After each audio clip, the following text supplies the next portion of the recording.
Welcome back to my channel. आज के इस वीडियो में हम एक ख़ास और अहम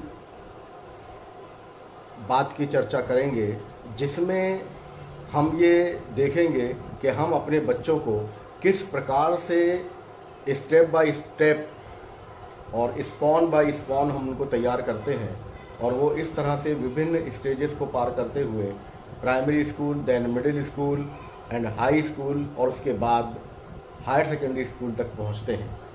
इन सभी चरणों को पार करते हुए, इन सभी स्टेजेस को पार करते हुए हमें क्या क्या करना चाहिए, क्या क्या हमारे बीच एक जो रियल प्रॉब्लम्स हैं वो हमारे बीच में आती हैं, क्या क्या तजुर्बात हमें होते हैं, क्या क्या अनुभव से हमें गुजरना पड़ता है, इन बातों पर हम ध्यान करते हुए फिर बच्चों के एक कैरियर के संबंध में बातें आपसे करेंगे।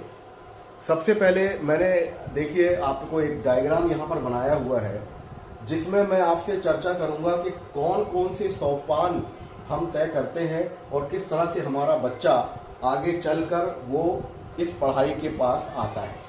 तो सबसे पहले देखेंगे, ये मैंने लिखा है कि ये गार्जियन और पेरेंट्स हैं। अब आज इसमें देखेंगे कि ये जो पहला जो हमारा बना हुआ है कि 25 ईयर्स, मैंने इसको यहाँ प्लस माइनस 5 ईयर्स किया हुआ है, 25 ईयर्स टू 35 ईयर्स, फिर इसको मैंने प्लस माइनस यहाँ पर किया है 5 ईयर्स, यानी 5 साल इसमें आगे पीछे हो सकते हैं। ये हम किसी भी पेरेंट्स की एक विवाह की या शादी की उम्र हो सकती है। जब उसके यहाँ बच्चा एक जन्म लेने वाला होगा, उसकी उम्र 25 और 35 के दरमियान या 20 और 30 के दरमियान हो सकती है, और इसी दरमियान में वो बच्चा प्राइमरी स्कूल से होता हुआ मिडिल स्कूल तक पहुंचता है। अब इन बीच में यहाँ पर ज़्यादा हमारी जिम्मेदारियां नहीं होती, क्योंकि हम भी बहुत हौसलामंद होते हैं। जब प्रथम उसको संतानोत्पत्ति होती है और उसको औलाद की हासिल होती है, तो एक अजीब उसके अंदर खुशी हमेशा तारी होती है। वो चाहता है कि आसमान से तारे तोड़कर अपने बच्चों के हाथों में दे दे, ताकि वो तमाम खुशियाँ जो एक बच्चा चाहता है उसको हम तक हम पहुँचाएँ। तो ये बिलाखिर जो हमारे शुरुआती साल होते हैं, इनमें ये सारी रानाइयाँ, सारी खुशियाँ उसमें होती हैं और इसमें ज़्यादातर कमियाँ नहीं होती प्राइमरी स्कूल और मिडिल स्कूल में। अब यहाँ पर प्राइमरी और मिडिल स्कूल में यहाँ 2 सेक्शन आते हैं। कुछ ऐसा हमारा पसमानदा तबका होता है जो निर्धन तबका होता है, या जो सही मानों में जो जीविकापर्जन है उनकी वो स्टैंडर्ड लेवल की नहीं होती।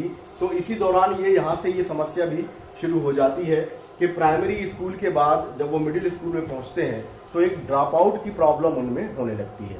तो यहाँ पर जो गार्जियन है, जो पेरेंट्स हैं, उनको चाहिए कि हमारे बच्चों को हम इन ड्रॉप आउट की समस्या से बचाएं और हमारे तात्कालिक कारण चाहे जो भी हो, जो भी हमारे सामने समस्याएं हों, उनका हमें सामना कर हमारे बच्चों को शिक्षा यानी तालीम हमको किसी भी हालत में मुहैया करानी है, देनी है। ड्रॉप आउट हमारे बच्चे का ना हो, और जो इसमें एक ऐसा तबका जो इस काबिल है कि वो इस पर बराबर नज़र रख सके, उसको चाहिए कि वो अपनी समाज, सोसाइटी, पड़ोस में जाकर ऐसे बच्चों की शिनाख्त करे, उनकी पहचान करे, उनको चिन्हित करे जो ड्रॉप आउट के इस कैटेगरी में आने वाले हैं। तो हमारा बच्चा प्राइमरी स्कूल में और मिडिल स्कूल में ड्रॉप आउट का शिकार किसी भी हाल में नहीं होना चाहिए, क्योंकि ये सारी योजनाएं, इनमें सरकारी योजनाएं भी बहुत तरीके से हमारी शामिल है, जो हमें ये इस काबिल बनाती हैं कि निर्धनता हमारे आड़े नहीं आती।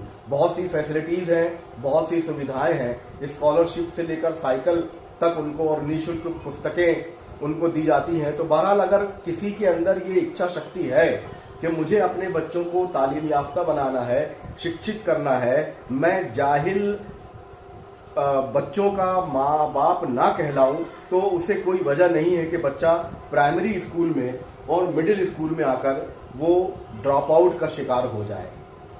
तो पहले ही हमारी कोशिश ये है कि हम जो अपना बच्चा स्टेप बाय स्टेप, पायदान बाय पायदान जो आगे बढ़ रहा है, उसको हम प्राइमरी स्कूल और मिडिल स्कूल में उसकी पूरी निगहबानी करें। और इसका सबसे अच्छा और बहुत ही आसान तरीका ये है कि जो गार्जियंस हैं, पेरेंट्स हैं, वो स्कूल से राब्ता कायम करें वक्तन फवक्तन, जब कभी भी गाहे बगाहे उनको अगर समय मिलता है।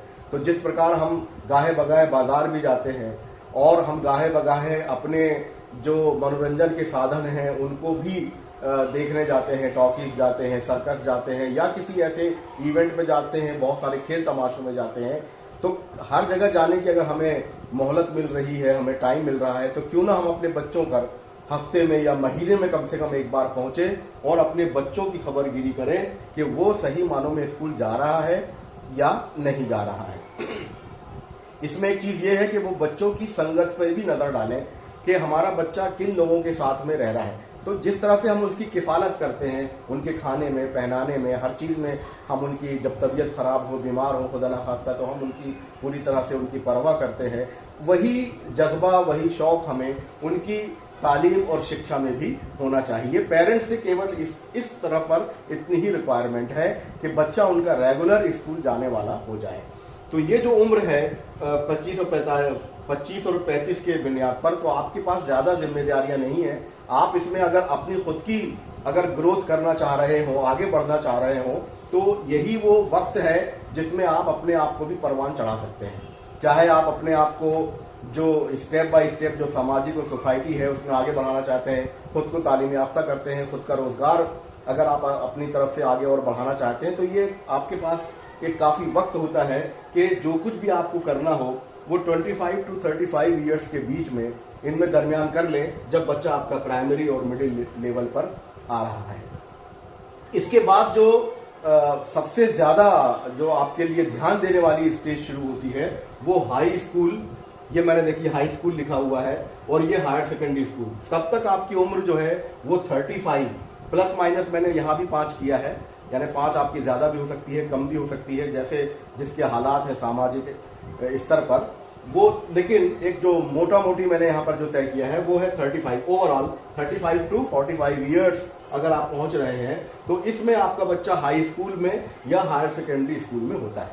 अब यहाँ ध्यान देने वाली बात रहती है कि इसी दरमियानी उम्र में कई बार ये होता है कि हमारे पास ऐसे मसले भी होते हैं, कभी मान लीजिए घर का मसला हुआ या ज़मीन जायदाद का मसला हुआ या दुकान का मसला हुआ या कोई शॉप का है या कोई बिजनेसमैन है या कोई सर्विसमैन है, उसको भी अपने आगे जाने की ये सारी चीज़ें उसको जद्दोजहद वहाँ उसको करनी होगी। लेकिन ये हमें सब सारी चीज़ें पीछे कर कर हम अपने बच्चों का सही उसकी जो निगहबानी है, निगरानी है, वो हाई स्कूल से लेकर हायर सेकेंडरी स्कूल तक अगर हमने कर लिया तो ये वो जो दौर है जिसमें बच्चा सही मानों में अपनी परवान चढ़ता है और अपने आगे एक ज़िंदगी में जद्दोजहद में करने के लिए कुछ उसके अंदर जो ख्वाहिशें होती हैं, जो जज्बे होते हैं, उनका पूरा यूटिलाइजेशन करना पेरेंट्स का काम है।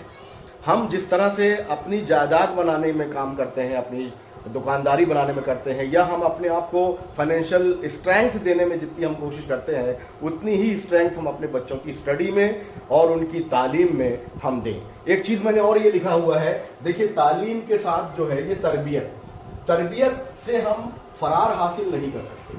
ये हमारा काम है, ये पेरेंट्स का काम है, उनके घर वालों का काम है। अगर जॉइंट फैमिली है तो उसके नाना नानी, दादा दादी, इनका काम है कि वो उसको माकूल तरबियत उसको दें। इसी प्रकार से बने शिक्षा तो आपको मिल रही है, शिक्षा आपको संस्थानों में, इदारों में मिल रही है, लेकिन संस्कार जो है वो आपको अपने देने होंगे, क्योंकि हम इससे फरार हासिल नहीं कर सकते।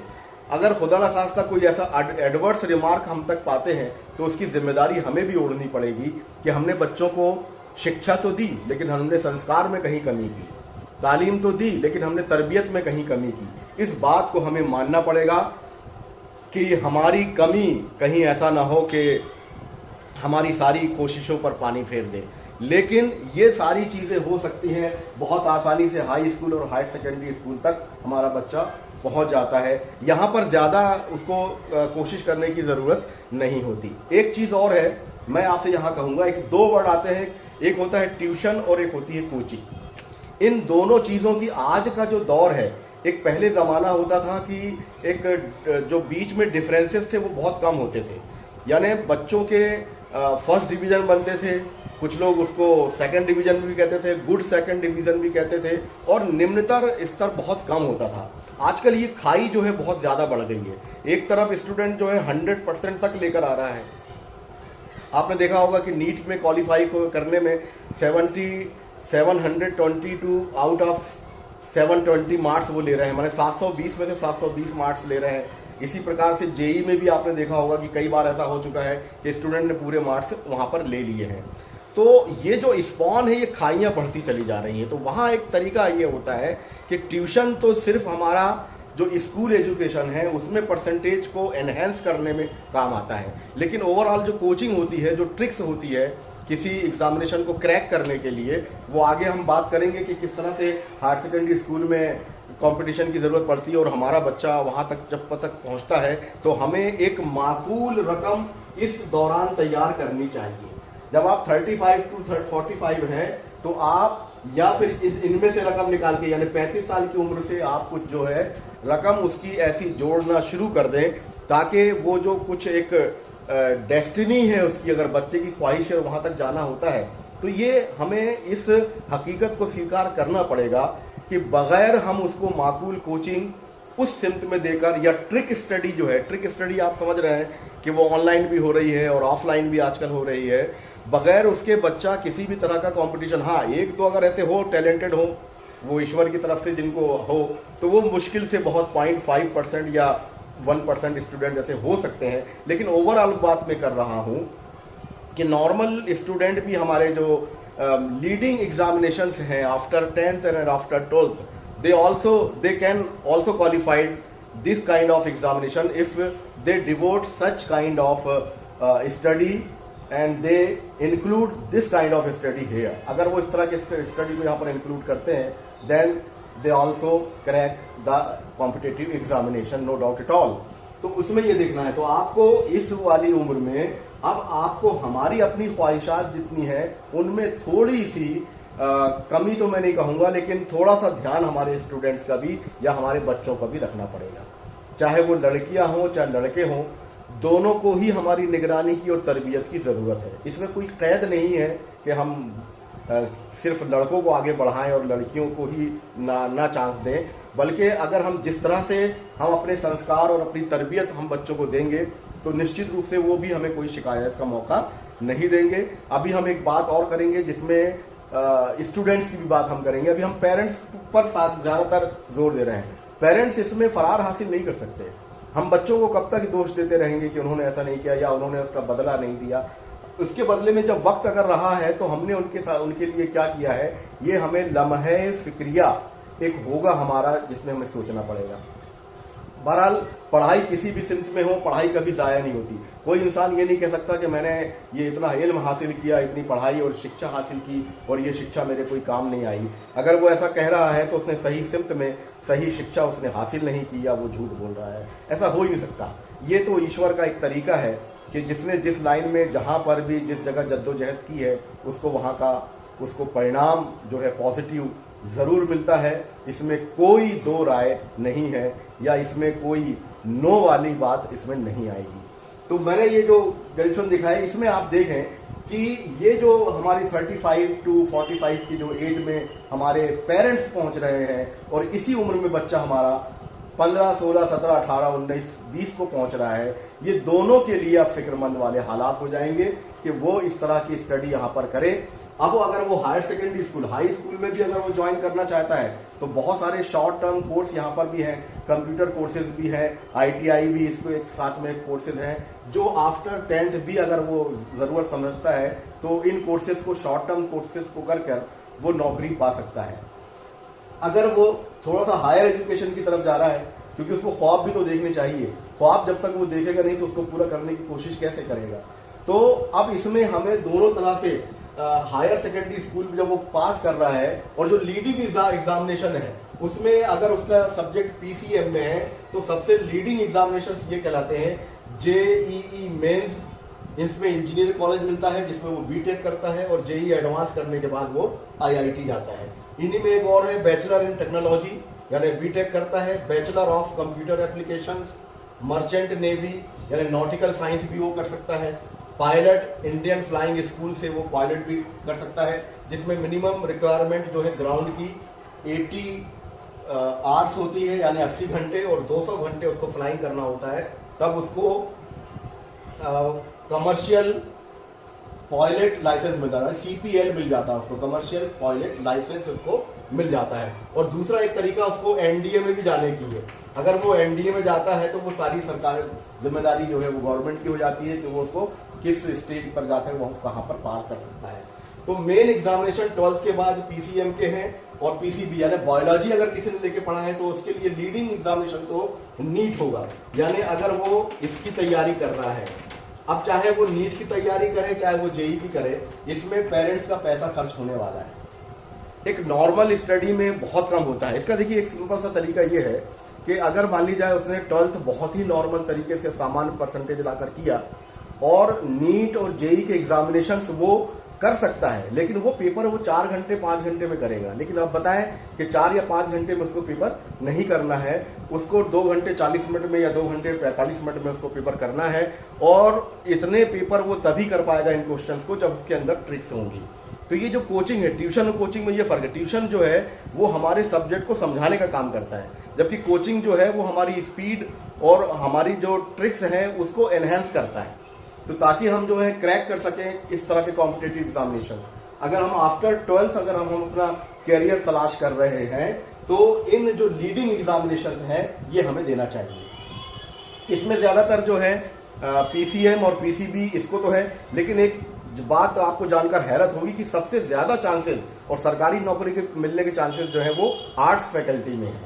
आर्ट्स फैकल्टी में भी बहुत सारे एग्जामिनेशन होते हैं। एक क्लैट का एग्जामिनेशन होता है जिसको आप ज्वाइन करके जजेस बनते हैं, नेशनल लॉ कॉलेज में उनका एडमिशन होता है। और बहुत अधिक कोर्सेज आर्ट्स फैकल्टी में भी होते हैं। इसके बाद कॉमर्स आता है। कॉमर्स की फील्ड भी हमारे लिए बहुत चैलेंजिंग है। प्रोफेशनल जो ट्रेंड आजकल चल चला है जिसमें CA और CS और कंप्यूटर एनालिस्ट की जो जरूरत पड़ती है वो सारे के सारे कॉमर्स फील्ड में आते हैं। मतलब ये कि बच्चा कोई जरूरी नहीं है कि किसी भी फैकल्टी में जाए, बेशुमार हजारों हजार कोर्सेज ऐसे हैं। ये तो हम बहुत ही लीडिंग कोर्सेज और बहुत शॉर्ट में आपसे बात कर पा रहे हैं कि इन कोर्सेज में उसकी आवश्यकता पड़ती है, बल्कि इससे ज्यादा उसके कोर्सेज हैं। एक पूरी लंबी लिस्ट में आपको दे सकता हूं इसमें कि किस प्रकार से अगर हम ये देखें कि खाली अगर वो PCB बायोलॉजी में अगर वो जा रहा है, मान लो उसका नीट में सिलेक्शन नहीं हो रहा, तो BSc इन एक्सरे टेक्नोलॉजी में जा सकता है, वो BSc in medical imaging technology कर सकता है, बैचलर ऑफ एक्यूपेशनल थेरेपी कर सकता है, BSc OTI कर सकता है यानी ऑपरेशन थिएटर टेक्नोलॉजी भी एक होती है, BSc इन डायलिसिस टेक्नोलॉजी होती है, BSc इन MNT मेडिकल लैब टेक्नीशियन में वो जा सकता है, BSc इन रेडियोग्राफी में जा सकता है, BSc in medical record technology है, bachelor of science in audiology and speech language pathology है यानी BSALP का कर सकता है, BSc इन ऑप्थेलिक टेक्नोलॉजी कर सकता है, BSc in audiology and speech therapy, BSc in optometry test, BSc in anaesthesia technology और बहुत सारे शॉर्ट टर्म कोर्सेज हैं। तो ये मेडिकल साइंस में अगर वो बायो लेके पढ़ रहा है तो इसमें बहुत सारी फील्ड हैं, इसमें कोई कमी नहीं है। और अगर जल्दी नौकरी करना चाहते हैं तो आप मेडिकल जो पैरामेडिकल के जो कोर्सेज हैं उसमें आप जा सकते हैं। बायो इन्फॉर्मेटिक्स है, बैचलर ऑफ फिजियोथेरेपी है, BPT आप उसमें कर सकते हैं, माइक्रोबायोलॉजी है, जेनेटिक्स है और एनवायरमेंटल साइंस है, फॉरेंसिक साइंस है, नर्सिंग है और बैचलर ऑफ वेटरनरी साइंस है। तो कुल मिलाकर ये बहुत ज़्यादा कोर्सेज इसमें हैं। आपको 12th के बाद जो जून और जुलाई और अगस्त के जो महीने हैं इनमें सारे के सारे एडमिशन्स होते हैं और हम इसमें थोड़ा सा अलर्ट रहें। पेरेंट्स को भी चाहिए कि वो अलग तरह के कोर्सेज बच्चों से समझाइश होकर उन पर थोपना नहीं है। हमें अपने अरमानों की लाश उन्हें नहीं ढूंढने देना है, बल्कि हाँ, हम अगर उनको समझते हैं तो उनको काउंसलिंग जरूर करना है, उनको समझाना जरूर है कि भाई अगर आपको ईश्वर ने टैलेंट दिया है तो टैलेंट को कामयाबी में बदलें। वही टैलेंट हमारे काम का है। हम अगर कहें कि हम बहुत होशियार हैं, बहुत टैलेंटेड हैं, लेकिन हमारा टैलेंट हमको कामयाबी नहीं दिला पा रहा है, तो हमें थोड़ा सा सोचना पड़ेगा कि हम किस सिमत में जा रहे हैं। अगर हमारा टैलेंट है तो निश्चित रूप से कामयाबी भी हमें अचीव करना चाहिए और उसके लिए जो सही दिशा है वो अपनाना है। डिप्रेशन नहीं होना एक चीज़ और होती, पेरेंट्स भी कई बार डिप्रेस हो जाते हैं और डिप्रेशन में वो बच्चों को इस तरह से कहते हैं कि भाई हमने आपके ऊपर इतना पैसा लगा दिया, आपने रिफंड नहीं दिया। थोड़ी मोहलत हमें देनी पड़ेगी और बच्चों के अंदर भी हिस्स पैदा होना करना पड़ेगा कि माता पिता उन्हें कहाँ से किस तरीके से उन्होंने अपनी ज़िंदगी के जो पीक टाइम है उससे वो पैसा निकाल के उनके लिए जोड़ा है, जमाया है, कहाँ से क्या किया है, फिर वो पैसा इकट्ठा किया है और उन पर खर्च कर रहे हैं। तो थोड़ा अगर उन्होंने केवल 2 साल में कहूँगा 3 साल तक मैक्सिमम, अगर थोड़ा सा उन्होंने हार्टेडली अगर उसने मेहनत किया है और सिंसियरली अगर उसने मेहनत किया है तो परिणाम उसके ज़रूर मुआफिक आएंगे, नो डाउट एट ऑल। क्योंकि मैंने कहा कि मेहनत कभी ज़ाया नहीं होती, वो किसी न किसी शक्ल में हमें ज़रूर मिलती है। तो अगर हम ये सारी चीज़ें कर रहे हैं तो इसमें ये MBBS और BDS का सिलेक्शन तो आपको पता है कि नीट के माध्यम से होता है और इसके जो कॉलेजेस हैं गवर्नमेंट कॉलेजेस उठ के बढ़ते जा रहे हैं, लेकिन कंपटीशन भी बहुत ज़्यादा बढ़ता चला आ रहा है।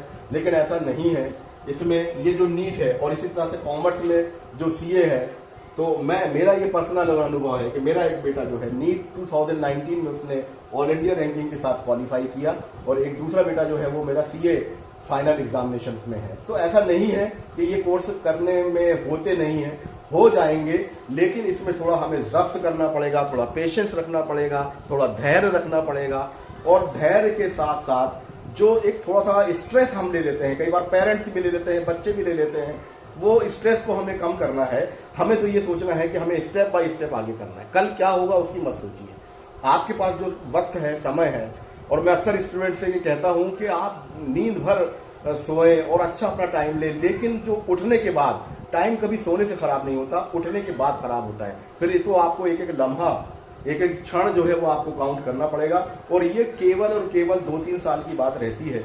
2-3 साल में वो एग्जामिनेशन, कोई भी कितना भी हार्ड एग्जामिनेशन हो, क्रैक होता है। जब तक नहीं हो रहा तब तक अंधा कुआं हमारे सामने है, एक अंधेरा हमें नजर आता है, लेकिन जैसे ही हमें कामयाबी मिलती है वो रोशनी ऐसी खुल जाती है और हम समझते हैं कि यार सारे स्टूडेंट्स जितने भी लोग हैं वो ट्राई करें, निश्चित रूप से कामयाबी उनका रास्ता देख रही है। ख्वाब देखें और ख्वाब की ताबीर हासिल करने के लिए उसके अकॉर्डिंग मेहनत करें। केवल सोचने से नहीं होता, लेकिन सोचने से ही होता है। अब सोचने से ही इसलिए होता है कि जब तक आप सोचेंगे नहीं तब तक आप उसको करेंगे नहीं, लेकिन खाली और केवल सोचने से नहीं होगा। उस दिशा में एक सही स्ट्रेटेजी बनाकर पेरेंट्स और बच्चे ये दोनों बराबर के जिम्मेदार हैं। किसी की भी कमी उस बच्चों को जो है मेहनत करने से आगे आमादा नहीं कर पाएगी। अगर वो दोनों कर रहे हैं तो पेरेंट्स ये जान लें, इनमें माओ का बहुत ज्यादा रोल है। माओ का ये रोल है कि अगर अब वो बच्चा स्कूल जा रहा है तो क्या उन्होंने आपने उसको जो हेल्दी फूडिंग उसके लिए की है कि नहीं की है, बच्चा जब वापस आ रहा है तो उसके लिए हेल्दी फूडिंग की है कि नहीं की है। ये थोड़ा सा अलर्टनेस माओ को भी देना होगा। घर का जो वातावरण है, खास तौर पे देखिए, अगर आपके घर में विद्यार्थी है तो आपका जो कैलेंडर है ना, वो कैलेंडर स्कूल कैलेंडर से मैच करना चाहिए। स्कूल में कब छुट्टियां हो रही हैं तब आपके यहाँ फंक्शन होना चाहिए, तब आपके यहाँ शादी ब्याह होना चाहिए, तब आपके यहाँ जो भी एक सांस्कृतिक या जो भी कार्यक्रम है वो तब आयोजित होना चाहिए जब स्कूल का कैलेंडर इस बात की इजाजत देता हो। और नहीं तो सारा डिस्टर्बेंस, मान लो बच्चे का पीक टाइम चल रहा है, माने जनवरी आ रही है, फरवरी आ गई है, मार्च आ गया है और उस वक्त उसका पीक टाइम चल रहा है और आपने अपने कैलेंडर के हिसाब से जो है आयोजन शुरू कर दिए, तो बच्चा वहां डिस्टर्ब हो जाएगा और उसकी पूरी साल भर की मेहनत उसकी जाया हो जाएगी। तो हमारे घर का माहौल सही होना चाहिए। माता पिता ये नहीं कर सकते। इस आजकल मोबाइल भी एक समस्या आ रही है, मोबाइल भी बच्चों को दें अगर उसको हम दे सकते हो तो, लेकिन उसकी निगरानी होना चाहिए।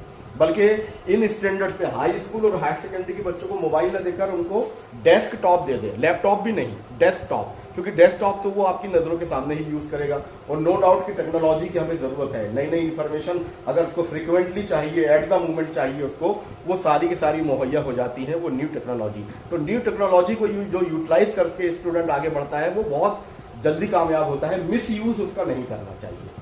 और बच्चे के अंदर ये जब बातें पैदा होंगी कि उसने माता पिता ने उसके अंदर कितनी पैसे कहाँ से उसको जुटाए हैं, और ये सोच अगर उसके अंदर डेवलप हो गई तो वो बच्चा तो पार पा ही जाएगा, निश्चित रूप से वो कामयाब होगा, कोई इसमें शक ही नहीं है। क्योंकि अल्हम्दुलिल्लाह मैं जो आपको कह रहा हूँ, मैंने अपने मुशाहिदे और अपने तजुर्बे से कह रहा हूँ कि किस तरह से मेरे बच्चों ने नीट और चार्टर्ड अकाउंटेंसी का जो CA CPT एग्जामिनेशन को क्वालिफाई करके CA फाइनल तक पहुंचे हैं। और इसके बाद ये सारी चीज़ें जो स्कूल एजुकेशन के बाद ये सारे एग्जामिनेशन आ जाते हैं। इसके बाद एक सिविल सर्विसेज का एग्जामिनेशन, जो हाई एम्बिशियस बच्चे हैं वो सिविल सर्विसेज में जाना चाहते हैं, वो स्टेट की पीएससी में जाना चाहते हैं या वो यूपीएससी में अगर जाना चाहते हैं, आईएएस और आईपीएस में जाना चाहते हैं, तो फिर उनके लिए वो ग्रेजुएशन इत्मीनान से करें। लेकिन उनका जो टारगेट है वो 12th से ही स्टार्ट हो जाना चाहिए। एनसीईआरटी की जो बुक्स हैं 6वीं से लेकर 12th तक, है ना, ये सारी चीजें उसको तैयार करना पड़ेगा। इसका एक माइंड सेट होना चाहिए आपको क्या करना है। और धीरे धीरे स्टूडेंट्स खुद इस बात में जो जिनकी चर्चा होती है, जहां हम सोचना शुरू कर देते हैं वहां हमारे लिए रास्ते खुलना शुरू हो जाते हैं। कोई बाधाएं आ जाए, सब बाधाएं पार करनी पड़ती है। जिंदगी तो है ही हमारी सबसे बड़ी, और सबसे बड़ी जो परीक्षा है वो तो हमारी है। अगले क्षण हमारे साथ क्या होना है we don't know about it, तो हम उसको नहीं जानते। तो इससे बड़ी परीक्षा हमारी जिंदगी की और क्या होगी। तो हमें तो स्टेप बाय स्टेप आगे बढ़ना है और बिल्कुल अंतिम नहीं सोचना है कि क्या होगा, और ये मान के चलना है कि जिंदगी कभी भी किसी भी क्षण खत्म नहीं होती। जो जिनके अंदर टैलेंट होता है, जिनके अंदर पॉजिटिविटी होती है, जिनके अंदर पॉजिटिव सोच डेवलप होती है, जो सिर्फ अपने लिए नहीं जीना चाहते हैं, समाज और सोसाइटी के लिए जीना चाहते हैं, उनकी जिंदगी तो कभी भी खुद के लिए कभी खत्म नहीं होती, बल्कि एक रास्ते बंद होते हैं तो 1000 रास्ते खुलते हैं। लेकिन अल्टीमेटली पढ़ाई ही काम आती है। कोई भी पेरेंट्स जाहिल बच्चों का बाप ना कहलाए, जाहिल बच्चों की माँ ना कहलाए। तो ये सब अपना अपना रोल अदा करना शुरू कर दें। हमारे घरों के माहौल शाम के वक्त क्या हो, माता पिता टीवी देख रहे हो, होम थिएटर चल रहा हो और बच्चे को कहा जा रहा हो कि तुम पढ़ो, तो वो नहीं हो सकता। आपको भी एक जज्बाती कुर्बानी देनी पड़ेगी। जो बच्चे बाहर जा रहे हैं उनको भी जज्बाती कुर्बानी देनी पड़ेगी। किस माहौल में है, मान ली जाए उनके अंदर बहुत खुशहाली है, घर में बहुत आरामदायक जिंदगी वो गुजारते हैं, लेकिन जब बाहर जा रहे हैं तो उनको रूखा सूखा फीका और जिस तरह का उस जगह का जो इलाकाई और क्षेत्रीय भोजन है वो उनको ग्रहण करना पड़ता है। कई बार उनको इस तरह से कमजोरियां भी आ जाती हैं, लेकिन ये सहना पड़ता है, ये करना पड़ता है, क्योंकि हर चीज हमारे हिसाब से नहीं होती। जो संघर्ष है, संघर्ष ही इसका नाम है। अगर आसानियां हो, चला जाता हूं हंसता खेलता मौजे हवादिस में, अगर आसानियां हो जिंदगी दुश्वार हो जाए। बल्कि अगर हमारी जिंदगी में आसानियां हैं तो हमारी जिंदगी दुश्वार लगना चाहिए। जब तक हमारे अंदर परेशानी नहीं आएगी तब तक हम उसको पार करने की कोशिश नहीं कर पाएंगे। तो निश्चित रूप से जो अभी जो न्यू सेशन सत्र शुरू हो रहा है, अलग अलग बच्चों में अलग अलग हो, ड्रॉप आउट ना हो। कोई भी वालिदैन इस बात का कलंक अपने सर पे ना ले कि उसके बच्चे ने 6वीं से पढ़ाई छोड़ दिया, 7वीं से छोड़ दिया, 8वीं से छोड़ दिया, 12वीं से छोड़ दिया। मेरी आपसे गुजारिश है कि बिल्कुल भी ये कलंक हमारे सर पे ना लगने दें, बल्कि हम अपने मोहल्लों में, अपने पड़ोस में, अपने समाज में, अपने सोसाइटी में जहाँ जहाँ हमारे असर रसूख है वहाँ के बच्चों की खबरगिरी करके हर किसी को स्कूल तक पहुँचाएँ, किसी इदारे तक पहुँचाएँ, उनको जाहिल न रहने दें। और उनको सही तालीम के बाद हमारी अपनी जिम्मेदारी तरबियत और संस्कार की है। हमें अपने संस्कार कम नहीं करना है, हमें अपनी तरबियत कम नहीं करना है, वरना ऐसा ना हो कि लोग मिसालें दे के पढ़े लिखे ऐसा काम करते हैं।